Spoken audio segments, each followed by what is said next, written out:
이번 주는 고난 주간입니다. 고난 주간은 예수님께서 구원 사역들을 이루시기 위해서 예루살렘으로 입성하시고 또 십자가에서 죽으시기까지 당한 고난을 우리가 묵상하면서 보내는 이제 주간이죠. 그리고 오늘은 종료주일입니다. 종료주일은 이제 고난 주간을 이제 알리는 주일이죠.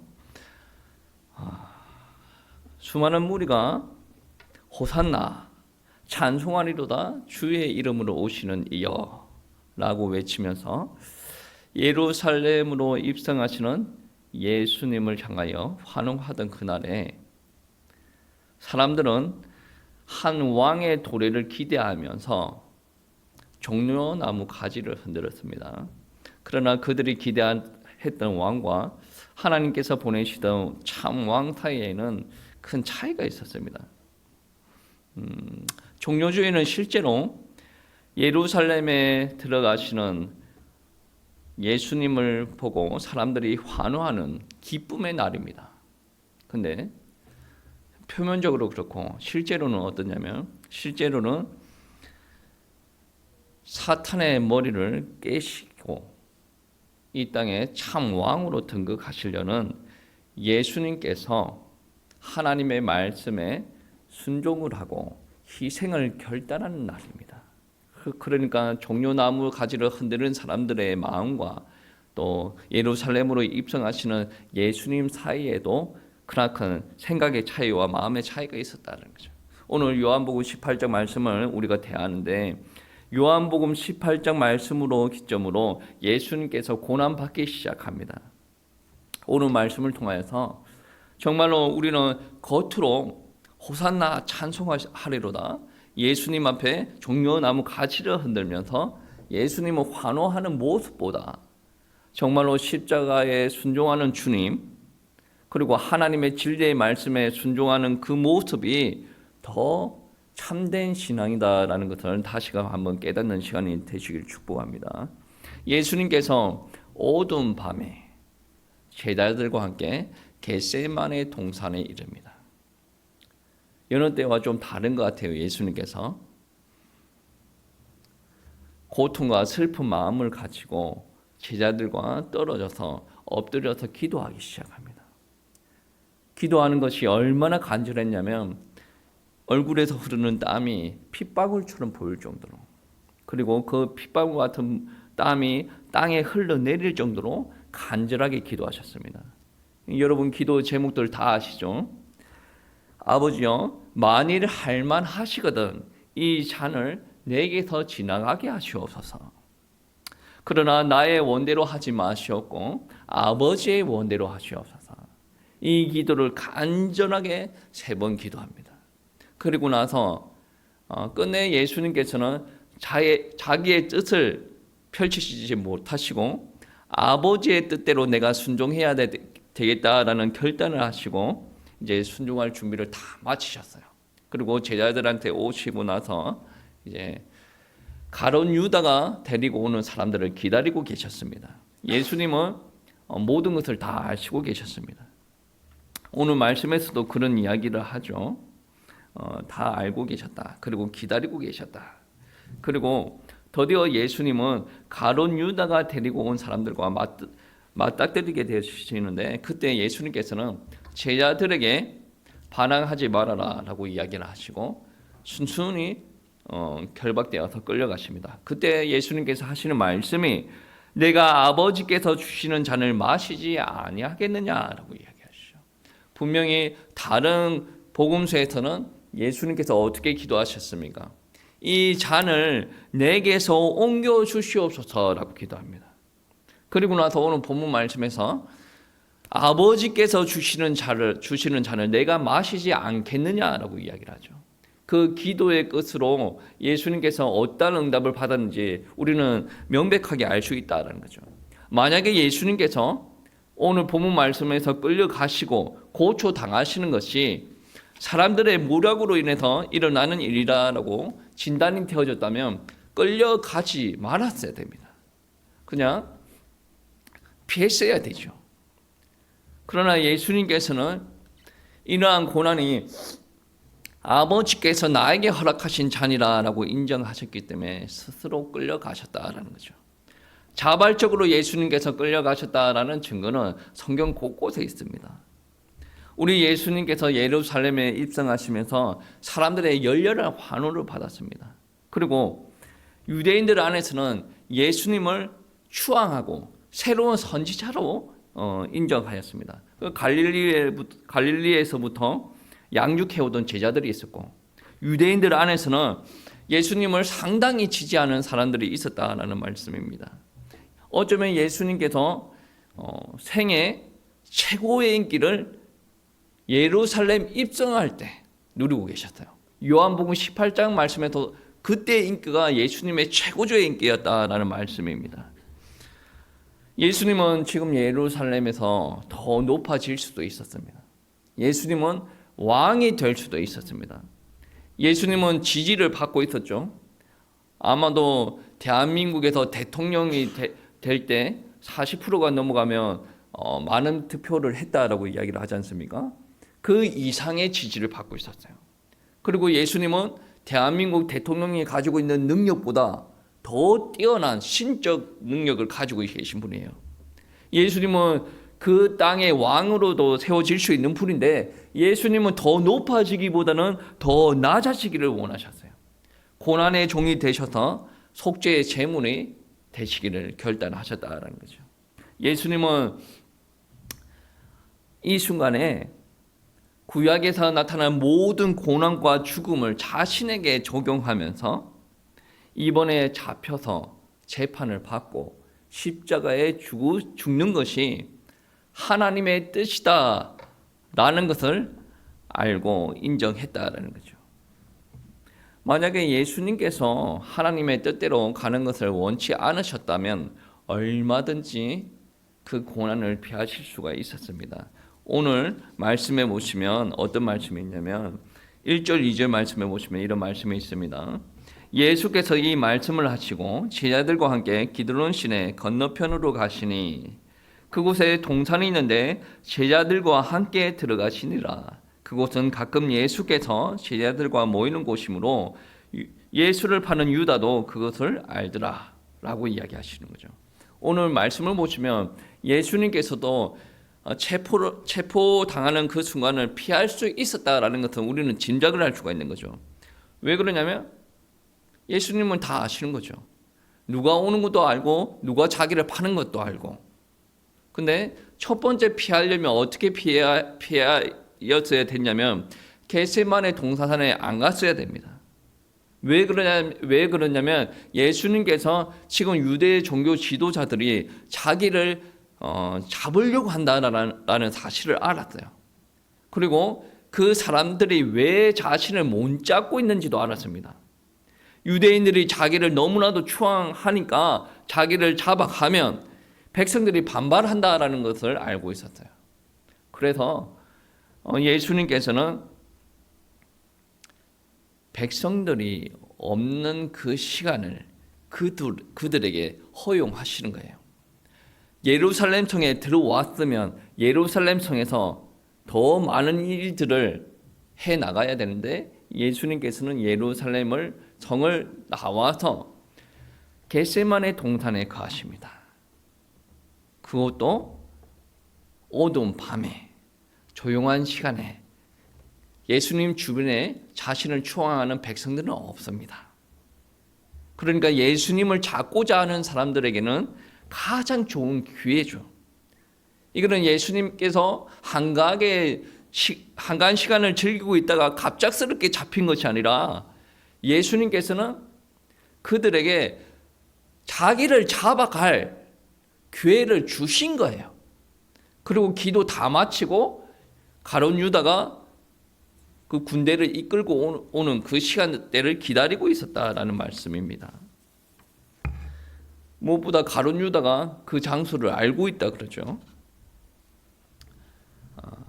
예수님께서는 자신을 내어주시면서 체포하러 오는 사람들을 기다리고 있었습니다. 왜 그러셨습니까?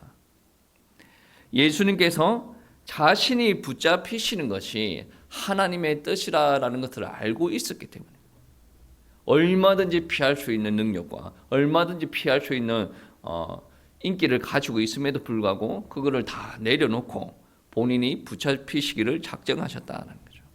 이 붙잡히실 때 어떤 일이 있냐면 베드로가 칼을 꺼내 들어서 막 항거하는 장면들이 나오죠. 이때도 예수님이 괴를 잘 포착하였다면 체포를 면할 수가 있었어요. 어떻게 체포를 면할 수가 있습니까? 이미 우리 행동파 누굽니까? 베드로가 앞장서서 칼을 빼들었습니다. 그리고 칼을 휘둘렀습니다. 그걸 보고 우리 예수님께서는 어떻게 이야기하셨어야 됐습니까? 그렇지, 잘한다. 야, 너희들 베드로를 봐라. 베드로를 저렇게 하는데 너희들 뭐하냐? 너희도 같이 칼을 빼서 휘둘러. 그렇게 이야기하면서 밤이지 않습니까?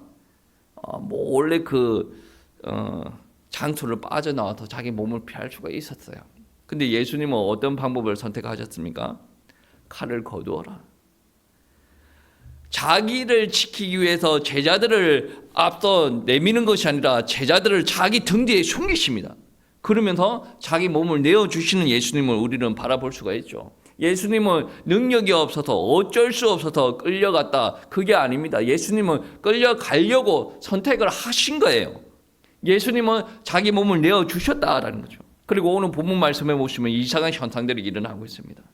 오늘 말씀 3절 말씀인데 우리 3절 말씀 다 같이 합독하시겠습니다. 3절 말씀 18장 3절 유다가 군대와 대제사장들과 바리새인들에게서 얻은 아랫사람들을 데리고 등과 횃불과 무기를 가지고 그리로 오는지라 라고 이야기를 하고 있죠. 그런데 오늘 본문 말씀에서는 군대를 이끌고 왔다라고 합니다. 군대를 이끌고 왔다. 원어에서는 스페이라라고 이야기를 하고 있는데 이 군대라는 용어 스페이라 안에는 최소 200명에서 600명이 되는 군대를 두고 스페이라라고 합니다. 근데 주석가들은 어떻게 이야기를 하냐면 500명 정도 군대를 이끌고 왔다라고 합니다. 500명만 왔습니까? 가룟 유다도 있고 종교 지도자들이 붙여준 하인들도 있다. 밑에서 일하는 사람들도 있다라고 이야기를 하죠. 여러분 한번 상식적으로 한번 생각해 보세요. 예수님 한 명 잡으러 왔어요. 근데 500명이 넘는 사람들이 왔어. 그들은 무기까지 가지고 있습니다. 그들은 밤에 횃불까지 가지고 있습니다. 그 말은 무슨 말이에요? 예수님이 한 명 잡으러 왔는데 그럼 예수님 제자들 지금 11명이죠. 제자들까지 다 합치면 몇 명이에요? 10명 겨우 넘는 거예요. 그 10명 겨우 넘는 사람들을 잡으려고 지금 500명이 넘는 사람들이 어두운 밤에 횃불을 들고 칼을 들고 무기를 들고 뭉치를 들고 예수님을 잡으러 왔다는 거죠. 상식적으로 이해가 되지 않죠. 상식적으로 이해가 되지 않습니다. 아마도 이들을 파견한 사람들의 입장에서는 예수가 순순히 잡히지는 않을 것이다. 엄청난 저항이 있을 것이다. 그래서 군사만 500명, 자기 밑에서 일하는 사람들 덧붙여가지고 이 종족들을, 이 따르는 무리들을 완전히 씨를 말리겠다라는 의도가 안에 포함되어 있는 거죠. 근데 예수님께서 그거를 모르시겠습니까? 예수님께서 다 아시죠. 그러니까 예수님께서 그 무리들에게 하시는 말씀이 있습니다. 누구를 찾으러 왔느냐라고 이야기를 하시고 그리고 500명 군사를 등에 업은 사람이 말을 합니다. 나사렛 예수를 찾으러 왔다. 그런데 무게를 들지 않은 무방비 상태로 있는 예수님께서 내가 그니라 라고 이야기를 하시는데 무기를 든 500명의 군사 그들의 무리들이 바로 물러서고 땅에 엎드러지는 일들이 벌어집니다. 주석가들은 예수님께서 너무 당당하게 말을 해서 뒤로 물러섰다 막 이런 이야기도 있는데 그거는 상식적으로 맞지가 않죠. 벌써 무기를 들고 이제 작당을 하고 500명 이상 되는 사람이 덮치러 왔는데 내가 그니라 이야기했다고 너무 당당하게 이야기했다고 뒤로 물르는 사람은 누가 있었겠습니까? 없어요. 이 말 안에는 뭐가 있냐면 신적인 위엄, 권위, 하나님의 능력으로 말미암아 그들이 갑자기 물러서고 엎드려졌다는 거죠. 여러분, 예수님께서 사용하시는 용어가 무엇입니까? 너희가 누구를 찾느냐? 그리고 내가 그니라 라고 이야기하는 용어에서 보십시오. 잡혀가기를 두려워하는 사람 같습니까? 아니면 승리자가 사용하는 용어인 것 같습니까? 잡혀가기를 두려워하는 사람이 하는 말이 아니에요. 이거는 승리자, 이거는 신이 하는 말이네.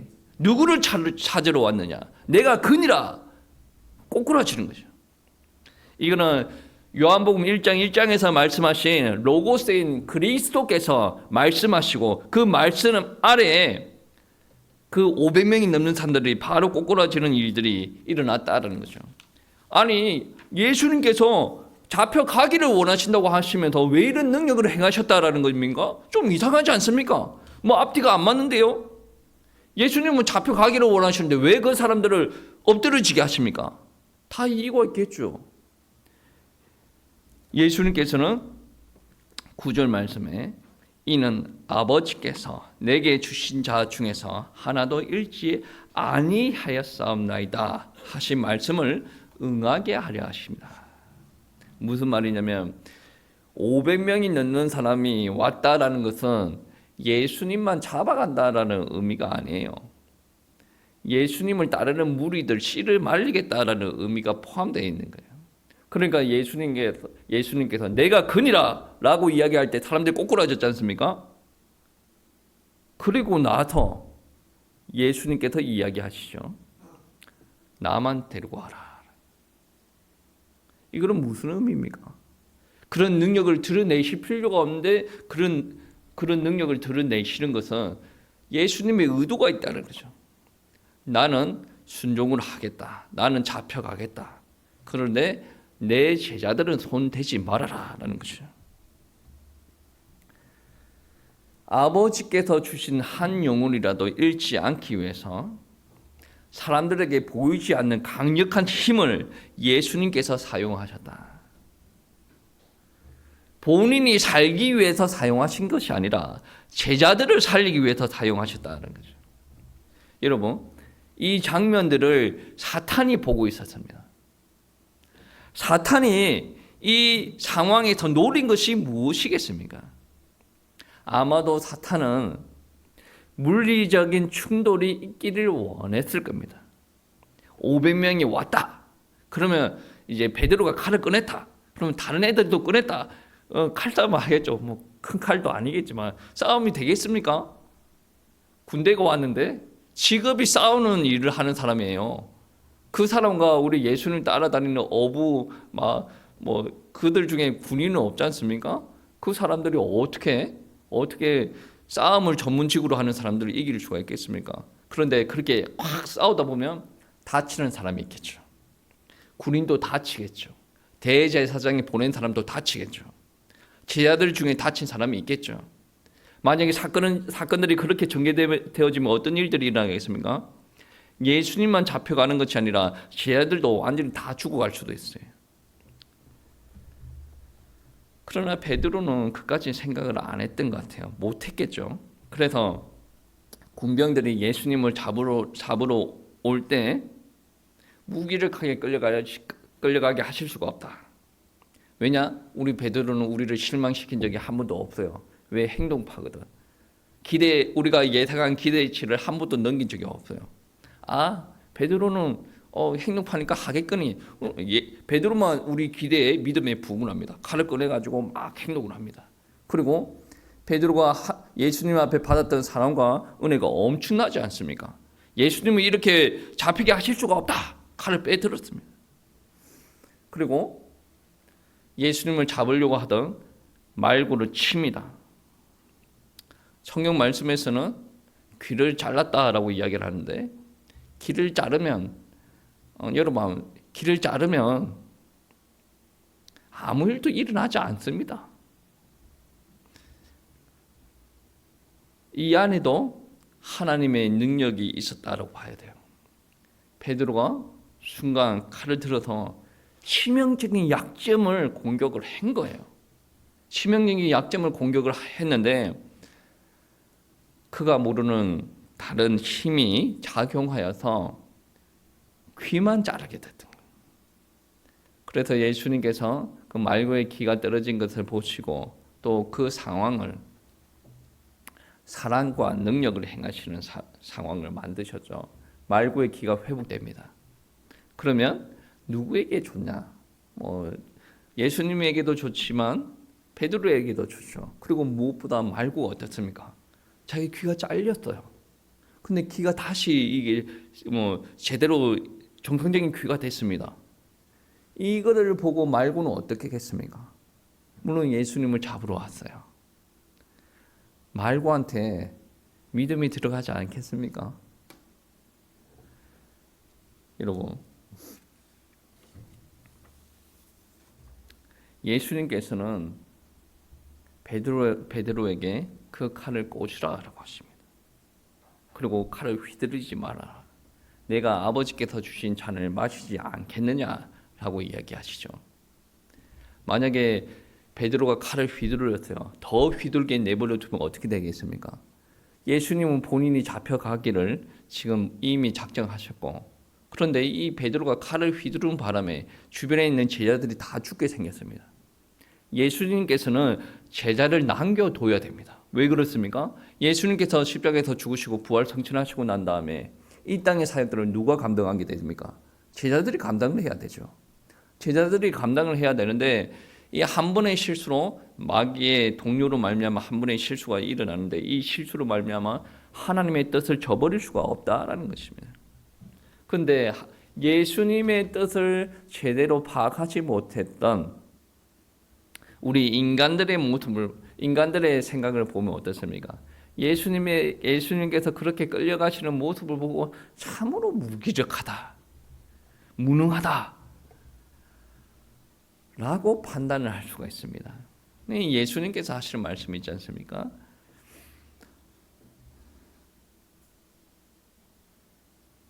나를 지극히 사랑하시는 분께서 주시는 잔, 그 잔을 받지 않겠느냐. 예수님께서 붙잡혀 가면서 끝까지 자기 마음에 품었던 것들이 있습니다. 그게 무엇이냐면 아버지께서 주신 잔을 내가 마시지 않겠느냐. 이 잔을 내가 마시겠다라는 거죠. 또 나머지 하나는 아버지께서 주신 자 중에서 하나도 잃어버리지 아니하겠나이다 라는 것입니다. 두 개지 뭐죠? 십자가를 지시겠다. 내 제자들을 하나도 잃어버리지 않겠다 라는 것이지 않습니까? 여러분, 예수님께서 지금 마시겠다라고 하는 고난의 잔은 우리를 위한 잔입니다. 예수님께서 뭔가를 막 이루시고 자기 부귀영화를 위해서 하는 잔이 아니라 자기를 위한 잔이 아니라 우리들을 위한 잔입니다. 뱀은 사탄 마귀는 주님의 발꿈치를 상하게 하려고 했습니다. 그리고 이방인들은 예수님을 조롱하고 멸시했습니다. 그리고 유대인들은 그를 없이 하소서라고 십자가에 못 박으소서라고 이야기를 합니다. 그럼에도 불구하고 하나님께서 예수님에게 주신 잔, 예수님을 사랑하기 때문에 그 잔을 주셨습니다. 그 잔을 예수님께서 기꺼이 받으셨다는 거죠. 왜 그러냐? 제자들 중에 하나도 잃지 않기 위해서, 더 나아가서 우리들까지도 모두 구원하시기 위해서 예수님께서 이 고난의 잔을 받으셨다라고 이야기를 하고 있습니다. 우리가 이 땅에 살아갈 때 우리의 의도와 상관이 없이 고난의 잔이 우리 앞에 오기도 합니다. 근데 많은 사람들은 어떻게 기도합니까? 고난이 찾아올 때 이 고난을 옮겨주시옵소서, 옮겨주시옵소서, 옮겨주시옵소서. 안 옮겨져. 그러면 하나님께서 왜 역사를 안 합니까? 내가 하나님 앞에 얼마나 이렇게 충성했는데, 이게 바로 기도가 잘못된 거죠. 기도의 흐름이 계속 나 위주로 가는 거예요. 그런데 우리 예수님은 하나님의 뜻을 아셨고 이 잔을 옮겨주시옵소서라고 간절히 기도를 하고, 여러분 예수님처럼 기도를 간절히 한번 해보십시오. 이마에 땀이 핏방울처럼 흐를 정도로 간절히, 그 땀이 땅에 흘러내릴 정도로 간절히, 그렇게 간절히 기도했는데 아버지의 응답이 딱히 없어요. 나의 원대로 하지 마시옵고 아버지의 원대로 하시옵소서. 우리는 너무 기도를 헐겁게 하고 있어요. 취미생활로 기도하고 있어요. 여러분, 간식 먹는 것보다 너무 가볍게 기도 생활을 하지 않습니까? 배고프면 간식 한 개 넣고, 좀 힘들면 기도 한 번 했다가, 좀 편안하면 기도 안 했다가, 이거는 기도 생활이 아닙니다. 예수님은 겟세마네 동산에서 십자가 지시기 전에 기도하죠. 많은 큰 능력을 행하시고 나서도 혼자 조용하신 곳에 가서 기도하시니 우리 예수님을 바라볼 수가 있어요. 이거는 그분은 죄의 모습이 없기 때문에 더 그렇게 기도를 잘 하실 수가 있죠. 그럼 우리는, 죄의 모습을 가지고 있는 우리는 예수님보다 더 기도를 열심히 해야 돼요. 더 잘해야 되고.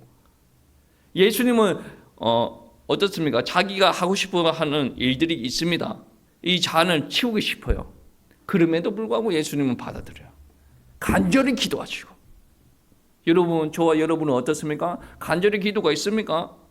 그러면서 하나님께서 응답하시지 않는다.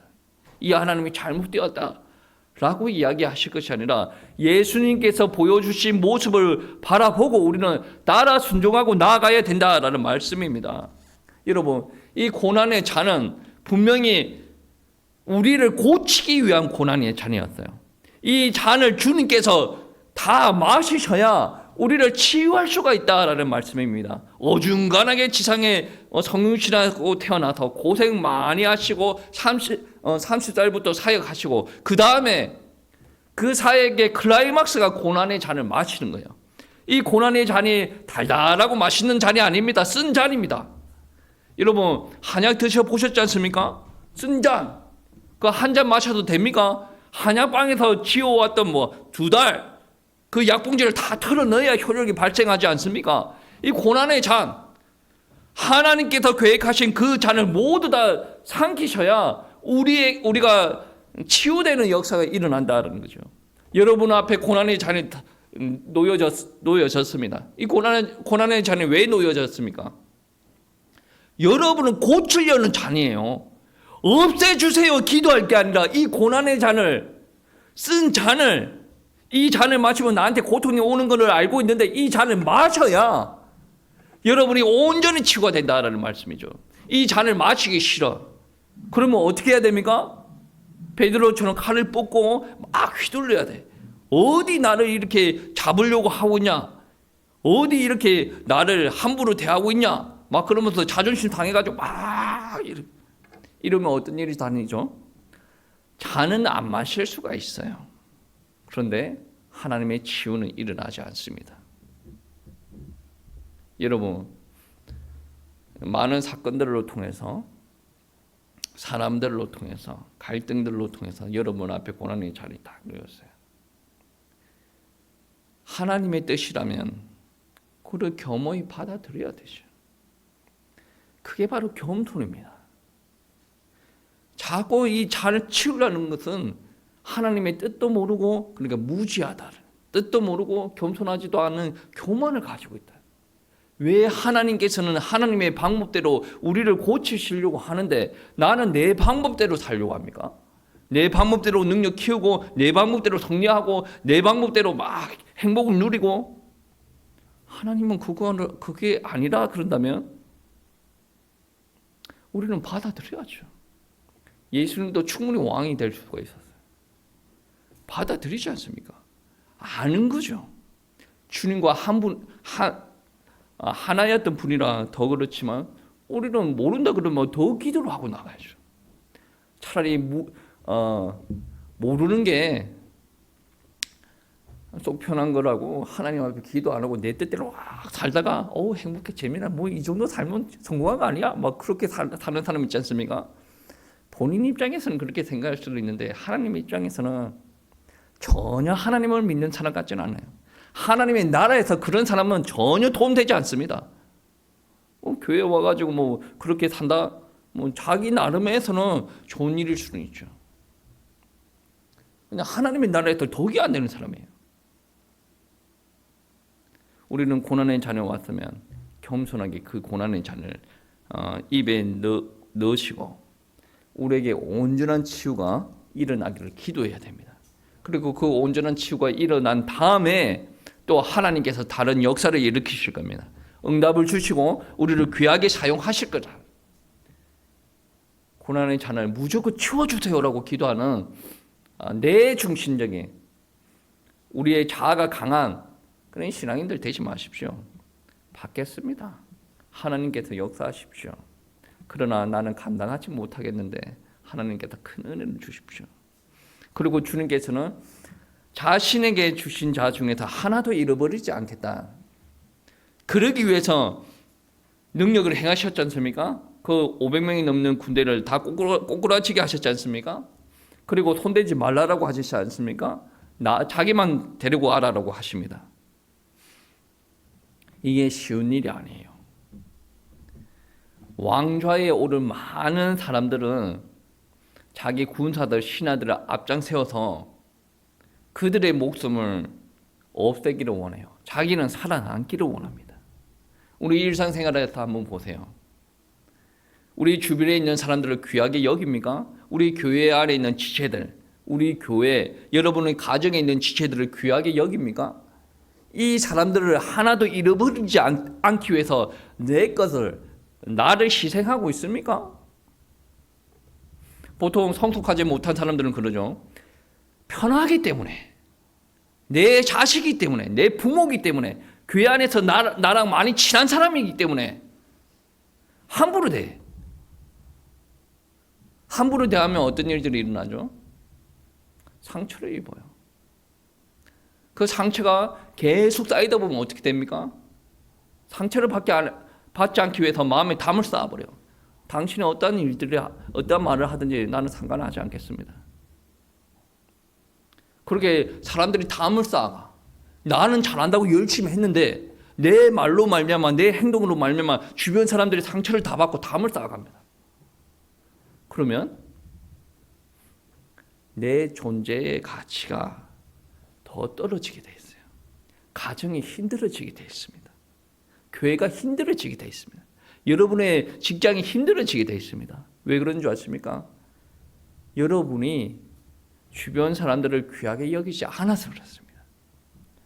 나이가 어리든 나이가 많든 많이 배우든 적게 배우든 남자든 여자든 하나님께서 붙여준 영혼을 귀하게 생각할 줄 알아야 됩니다.